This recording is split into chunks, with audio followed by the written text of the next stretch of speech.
안녕하십니까. 계속해서 대구에서 전해드리겠습니다. 심상정 정의당 대통령 선거 후보가 공식 선거 운동이 시작된 이후 처음으로 대구를 찾아 지지를 호소했습니다. 이어서 대선 후보로는 처음으로 성주로 이동해서 사드 배치를 정면 비판했습니다. 김은혜 기자가 보도합니다.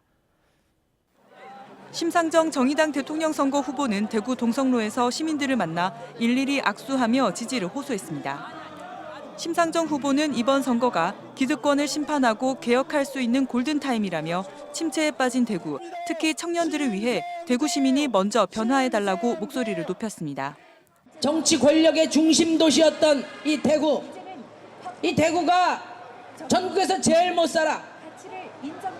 1인당 총생산도 제일 낮고 실업률도 높고 특히 우리 청년들 일자리가 제일 없고 이제 남은 것은 과감한 개혁으로 새로운 대한민국 만드는 일이에요.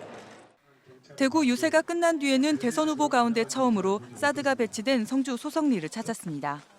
사드 배치 반대를 대선 공약으로 내건 심상정 후보는 주민들을 만나 위로하고 사드 기습 배치와 경찰의 과잉 진압, 사드 배치 비용 부담 문제와 관련해 정부와 미국을 정면으로 비판했습니다. 주민들 울고 계시지 않습니까? 이게 어떻게 나랍니까? 분명히 말합니다. 편협한 미국 우선주의와 동맹은 양립할 수 없다. 이 사드 배치와 관련된 밀실 협상에 대해 그 실체를 반드시 밝힐 겁니다. 여러 차례 열린 대선 후보 TV토론에서 좋은 평가를 받으며 각종 여론조사에서 지지율이 상승하는 모습을 보이고 있는 심상정 후보. 남은 대선 운동 기간에 보수의 텃밭으로 불리는 대구 경북의 표심을 얼마나 확보할 수 있을지 관심이 쏠리고 있습니다. MBC 뉴스 김은혜입니다. 한편 유승민 바른정당 대통령 선거 후보가 오늘 대구를 방문해서 지지를 호소했습니다. 유승민 후보는 오늘 오후 삼성과 SK 프로야구 경기가 있는 삼성라이온즈파크 야구장과 이월드, 김광석 거리를 방문해서 시민들에게 인사하며 지지를 호소했습니다. 오후 6시 반에는 동성로 대구백화점 앞에서 젊은 유권자들을 만나 경제 민주화를 위해 한 표를 부탁했습니다. 네, 휴일인 오늘 대구와 경북 지역은 낮 기온이 30도를 넘어서면서 때이른 여름 날씨를 보였습니다. 오늘 낮 최고 기온은 대구 31.1도를 비롯해 영덕군 영덕읍이 32.7도, 칠곡이 32.4도 등으로 올 들어 최고 기온을 기록했습니다. 5월의 첫날인 내일은 대체로 맑겠고 낮 최고 기온은 대구 25도 등 18도에서 27도의 분포로 오늘보다 3도에서 5도가량 낮겠습니다. 성주 사드 기습 배치로 인해 주민 반발이 확산되는 가운데 오늘 오전 8시 40분쯤에는 미군 유조 차량 2대가 성주 골프장 진입을 시도하자 주민과 원불교 신도 등 300여 명이 승용차 10여 대를 동원해 유조 차량 진입을 막는 등 경찰과 충돌이 빚어졌습니다. 경찰이 도로에 있던 차량을 견인하면서 주민과 몸싸움이 벌어져 주민 2명이 다치거나 실신해 병원으로 옮겨졌고 2명이 경찰에 연행됐습니다. 미군 유조 차량은 현장에서 철수했습니다.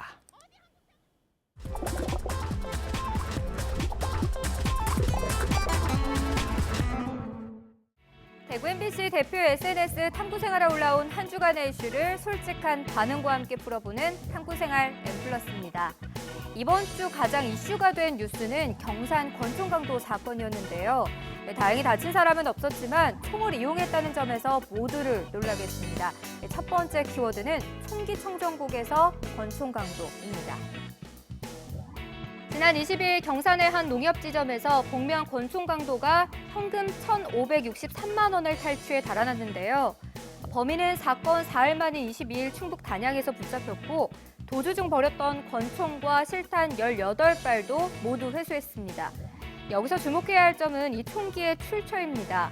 피해자 진술에 의하면 지난 2003년 예전 직장 상사의 지인 집 창고에서 훔쳤다고 했는데 우리 군이나 경찰이 사용한 적이 없는 권총이 어떻게 있었는지는 명확하지 않습니다. 경찰은 한국전쟁 당시 미군이 분실한 것으로 추정하고 있는데요. 이에 한 누리꾼은 지금부터는 범행에 사용된 권총이 더 중요하지라고 해 이번 사건을 계기로 과연 우리나라가 총기 청정국이 맞는지 살펴볼 일입니다.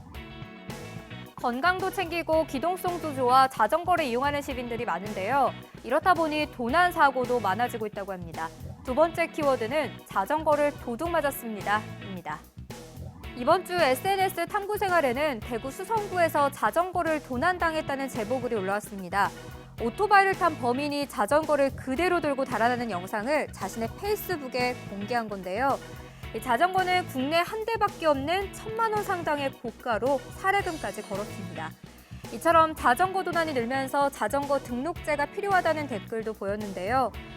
정부는 올해 시행을 목표로 했지만 아직 몇몇 지자체만 시범적으로 시행하고 있어 시스템 마련과 홍보가 필요해 보입니다.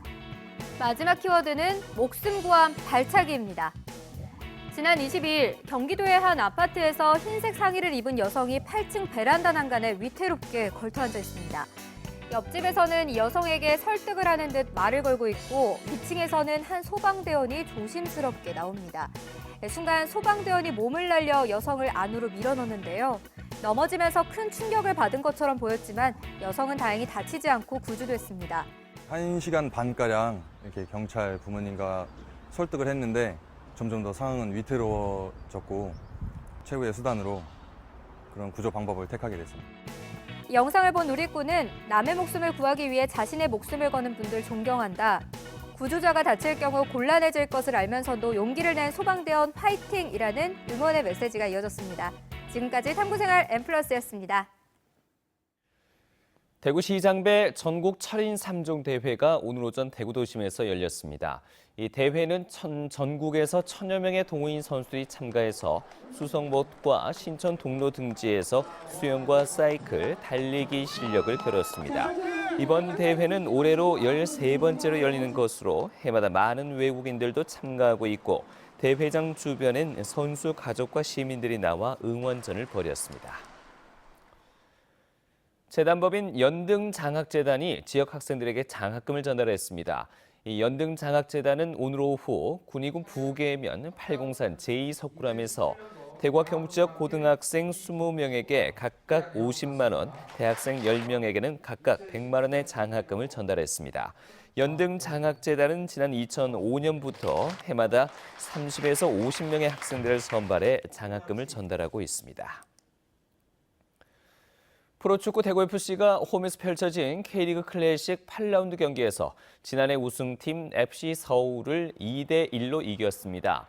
대구는 전반과 후반 연속골을 터뜨린 에반드로의 활약에 힘입어 박주영의 페널티킥으로 한 점을 만회한 서울을 잡고 승점 9점으로 리그 중위권인 9위에 이름을 올렸습니다. 대구는 오는 수요일 울산과 원정 맞대결에 나서는데 대구문화방송은 이 경기를 오후 3시부터 중계방송해드립니다. 한편 프로축구 대구FC가 프로구단 성과 평가에서 최고 등급인 S등급을 받았습니다.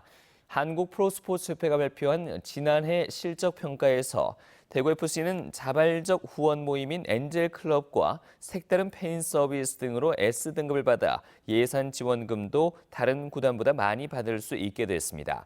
FC 서울과 함께 최고 등급을 받은 팀은 FC 서울과 프로야구의 넥센 히어로즈 등으로 수도권 팀들이 이름을 올렸습니다.